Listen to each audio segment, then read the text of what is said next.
বিশেষ করে মা হামালাতুহু উম্মুহু কুরহা। তুমি যখন কনসেপ্ট করলাম মা কোনো কিছু খাইতে পারে না, যা কিছু খায় মার সাথে সাথে বমি হয়ে যায়, ঠিক কিনা বলে? 10 মাস 10 দিন মা তোমাকে পেটে লালন পালন করেছেন। দুনিয়াতে আসার সময় মার যে কষ্ট হয়েছে, এই কষ্ট পৃথিবীর কেউ করে না। যদিও এখানকার মারা বেশি একটা কষ্ট করতে চায় না। বাচ্চা হওয়ার সময় হলেই সুজা সিজা, কথা কয় না, সুজা সিজারে চলে যায়। আমরা আপনারা এই যে আমরা স্টেজে যারা আছে, কেউ সিজারে আসছে? এই কিছু হুরুতা ছাড়া, কথা কয় না, এই হুরুতা ছাড়া পিচ্ছি গুলো ছাড়া আমরা তো সবাই নর্মালে আসছি, ঠিক না?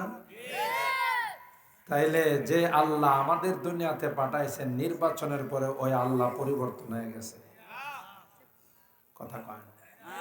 আছেন ওই আল্লাহ আছেন, থাকলেও আল্লাহ প্রথমে যে আল্লাহর পাওয়ার ছিল এখন এটা নাই। হ্যাঁ, সেই আল্লাহ যদি থাকে, আমরা যখন দুনিয়াতে আসছি সিজার লাগে নাই, প্রত্যেকটা বাচ্চা নরমালে আসছে। আর তখন কি পরিবার পরিকল্পনা মন্ত্রণালয়ের স্লোগান ছিল? এখন তো একটা মন্ত্রণালয় রাষ্ট্র বানাইছে, এটার নাম কি? পরিবার পরিকল্পনা। এর সদস্যরা রাস্তার অলিতে গলিতে হাঁটে আর কি কয়? ছেলে হোক মেয়ে হোক, 2টি সন্তানের বেশি নয়, একটি হলে সমান। আপনারা তো জানেন স্লোগান দেখা কি স্লোগান? ছেলে হোক মেয়ে হোক, 2টি সন্তানের বেশি নয়, একটি হলে। আমি পরিবার পরিকল্পনা মন্ত্রীকে বলছিলাম যে আমাদের সাথে যোগাযোগ করলে স্লোগান আর একটা লাগাই দিতাম। একটা স্লোগান শর্ট পড়ছে, কারণ উদ্দেশ্য তো হলো জনসংখ্যা হ্রাস করা, জনসংখ্যা কমানো। তাহলে লাস্টে আর একটা শব্দ লাগাই দিলে মারা গেলে সুবিধা হয়। ছেলে হোক মেয়ে হোক, 2টি সন্তানের বেশি নয়, একটি হলে মারা গেলে সুবিধা হয়, কথা কয় না? তাইলে তো জনসংখ্যা কমবে। হায় হায়, অথচ আমাদের মা দাদিরা কোন কোন পরিবারের জনসংখ্যা 20 জন ছিল।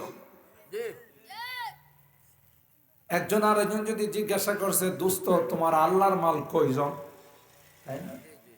কোন কোন পরিবারের কর্তা বলতো যে আগামীকাল কই,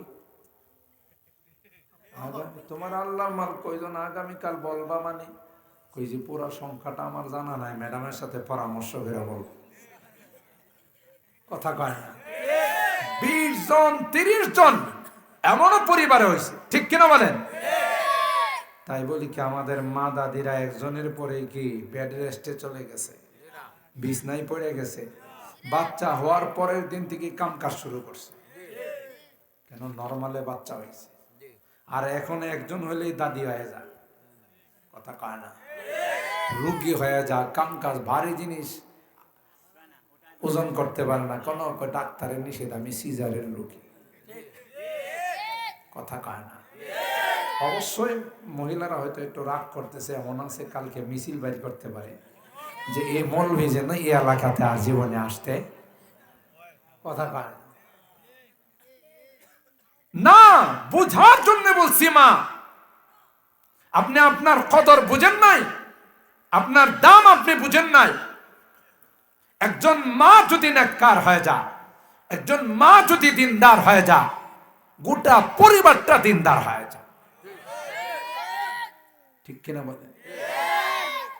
আল্লাহ বলেন আনা ইনদা জান্না আবদি বি, হাদিসের কুদসির মধ্যে মালিক কয়, বান্দা আমার উপর যে রকম আস্থা রাখবে, আমি আল্লাহ তার সঙ্গে সেই রকমের আচরণ করব। এ ভাই রাগ করবেন না, এখনো আপনাদের অলিপুর এলাকায় ভাদ্র মাস আসলে কুকুরে কোনো ফলাফল দেয় না? কোন কুকুরে 1 ডজন দেয়, কোনটা আবার হাফ ডজন। বাংলাদেশ স্বাধীন হওয়ার পর কোনদিন কি শুনছেন যে অলিপুর এলাকার কিছু কুকুর বাচ্চা জন্ম দিতে গিয়া কষ্ট পাইতেছে, পশু হাসপাতাল থেকে অ্যাম্বুলেন্স নিয়ে আইসা সিজার করায়া খালাস করছে? কথা বলে না। কুকুরের বাচ্চা ছোট, তার জন্য সিজার লাগে না। জঙ্গলের হাতির বাচ্চা যখন জন্ম নেয় অবশ্য তার জন্য মাঝে মধ্যে অ্যাম্বুলেন্স পাঠাইতে হয়। কথা কয় না। কোন পশুর কোন প্রাণীর সিজারের দরকার হয় না।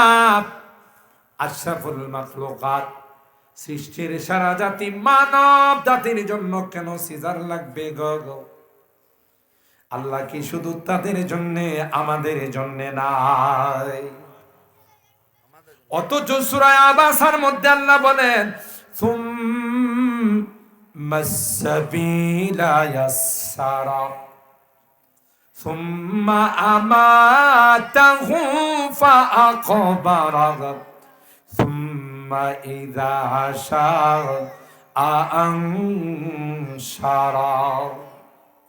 আল্লাহ ডাক দেয়া কয়, এ দুনিয়ার মানুষ, না না, দুনিয়ার কোনো লজিকে আসতে পারে না। এত ছোট্ট একটি রাস্তা দিয়ে এত বড় বাচ্চা দুনিয়াতে আসার কোনো লজিক নাই। বাচ্চাটা যখন আসার সময় হয়, আমি আল্লাহ কুদরতি হাতে তাকে দুনিয়াতে প্রবেশ করা। কোরআনের এই আয়াতটা বর্তমানে অচল, বাদ আছে না নাই? তাইলে কোরআন ঠিক আছে, সব ঠিক আছে, কেন 90% থেকে 95% মহিলাদের বাচ্চা সিজারে হয়? ঠিক না? দুইটা কারণ আমি আমার বয়ানে বলি। 1 নাম্বার কারণ হলো আমাদের মা বোনরা দিনদার নয়। আগেকার মা দাদিরা যেমন পর্দানসীন ছিলেন, যেমন দিনদার ছিলেন, এখন আছে? আগে সেই রকমের বোরকার সিস্টেম ছিল না। শাড়ি পরতো, ওড়না লাগাইতো। কোনো কারণে বিশেষ প্রয়োজন হলে রাস্তায় বাহির হলে, আমি যেটা দেখছি আমাদের মা দাদি, কোনো একজন বেগানা পুরুষকে দেখলে বড় গাছের ছায়ার মধ্যে যায় কোনো রকমে জবুতুবু হয়ে জড়সড় হয়ে দাঁড়াইছে, শাড়ির আঁচলটা টান দিয়ে চেহারাটা ঢাইকা ফেলাইছে। ঠিক না?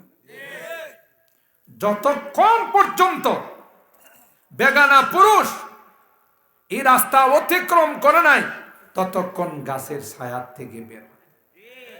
এখনো তো এরকমই করে। আরে বাপরে বাপ, রাস্তা দিয়া হাঁটলে দলে বলে হাঁটে, হেলে দুলে হাঁটে, মেকআপ টেকআপ করে, একটা যুবতী আমার 10টা যুবককে নষ্ট করে। আমরা তো হুজুর মানুষ, ইচ্ছা করলেই তো যাইতে পারি না দূরের থেকে কাশি। তো কাশতে কাশতে যখন আমাদের পেট্রোল শেষ হয়ে যায়, কথা কয় না, তারপরও দেখি রাস্তা ছাড়ে না। একটা পর্যায়ে বিরক্ত হয়ে পিছনের দিকে তাকাই, ডিস্টার্ব করেন, কার নিচে দিয়ে যাইতে পারেন না? কথা বলেন ঠিক? তাহলে আছে, পর্দা আছে, দিনদারি নাই, পর্দা পশিদা নাই, আল্লাহর উপর আস্থা নাই। 2 নাম্বার কারণ, আগেকার মা দাদিদের বাচ্চা কনসেপ্ট হলে, যেহেতু মেশিনারি ছিল না, ডায়াগনস্টিক সেন্টার ছিল না, হাসপাতালে তো ছিল না, আল্লাহ বাচ্চা দিয়েছেন, আল্লাহ খালাস করে।